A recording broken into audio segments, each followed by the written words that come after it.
Good morning, class 6th. How are you? I think all are doing well. So in the last class, we have completed the chapter 13 desert animals जो हमने कर लिया था. Now in this class, we are going to start chapter 14 that is the banyan tree. banyan tree क्या होता है? बरगद का पेड़. आपने देखा होगा बहुत सारी स्टोरीज में, रियलिटी में भी आपने बरगद का पेड़ देखा होगा जिसकी शाखाएं पूरी जमीन पर फैली हुई होती है. वो बहुत ही ज्यादा विशाल होता है. So today we will start the chapter 14 the banyan tree on page number 116. सबसे पहले हम वार्म अप से स्टार्ट करेंगे. Have you seen a mongoose? हमने पिछली क्लास में देखा था नेवला.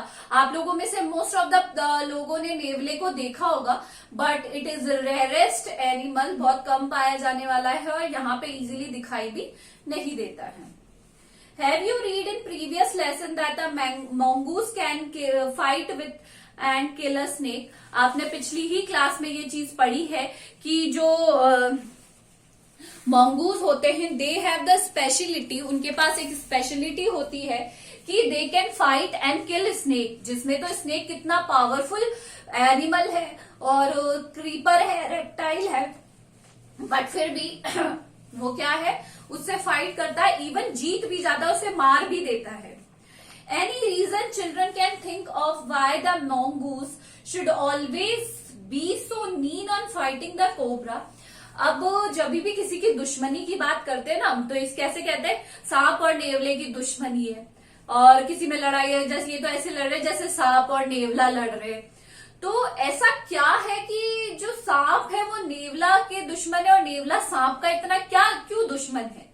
Look at the pictures and read the lines given along with them. यहाँ पिक्चर को देखिए, this is mongoose and this is cobra given here. और आगे हम पढ़ेंगे कि ऐसा क्या है. The fight of the cobra and the mongoose is a classical drama often seen in India and outcome is largely the same. जो fight है कोबरा और mongoose नेवले के बीच में, वो एक क्लासिक ड्रामा है, देखने को मिलती है. कभी आप इनको देखते हुए, कभी आप यूट्यूब पे भी सर्च करके देखना, fight between snake and mongoose. It is very frightening and rather interesting भी होती है, बहुत ही ज्यादा. और ये इंडिया में ही देखने को मिलती है सबसे ज्यादा. The mongoose is not immune to the venomous bite, but is faster and quicker in motion than the snake. अगर सांप क्या कोबरे को, उसको नेवले को डस ले तो उसकी वहीं पर डेथ हो सकती है, बट वो इतना क्विक होता है कि वो सांप के बस में ही नहीं आता है. उसके मतलब वो दूर दूर तक उसके बस में ही नहीं आता है वो. The cobra assumes a posture of defence. Cobra in fact वो अपने आप को डिफेंड करता है, अपने आप को बचाता है. And attempt to reach the animal by a sweeping strike. और सरसराहट के दौर पे भागता हुआ जाता है उसे पकड़ने के लिए. But the quick moving mongoose jump out of the reach and comes at the snake from another direction. But mongoose इतने क्विक होते हैं कि वो वहां से जल्दी से भागते हुए जाते हैं और दूसरी डायरेक्शन में से घूमते हुए आते हैं. सांप को पता भी नहीं चलता है.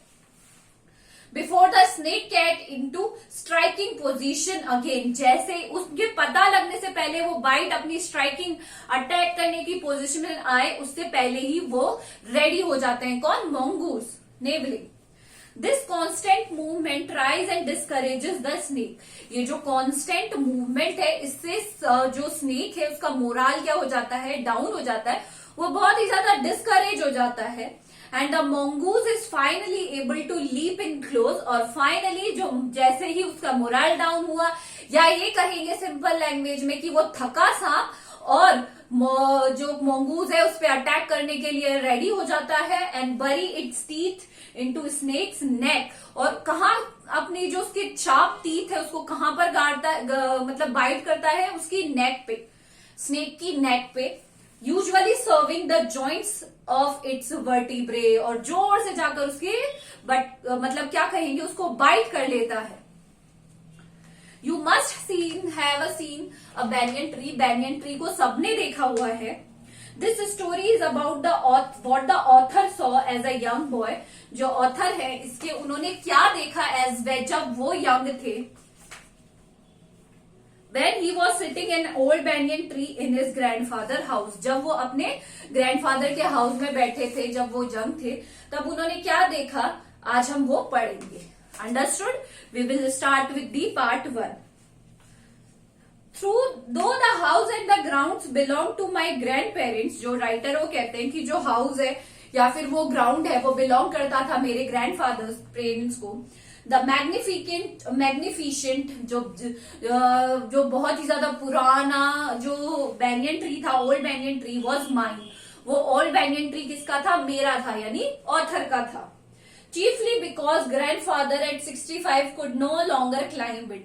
चीफली मेनली तो यह था क्योंकि grandfather at the age of 65 उसके ऊपर चढ़ तो सकते नहीं थे, इसलिए वो बिलोंग किसको करता था? It belong to me only, मेरा ही था वो.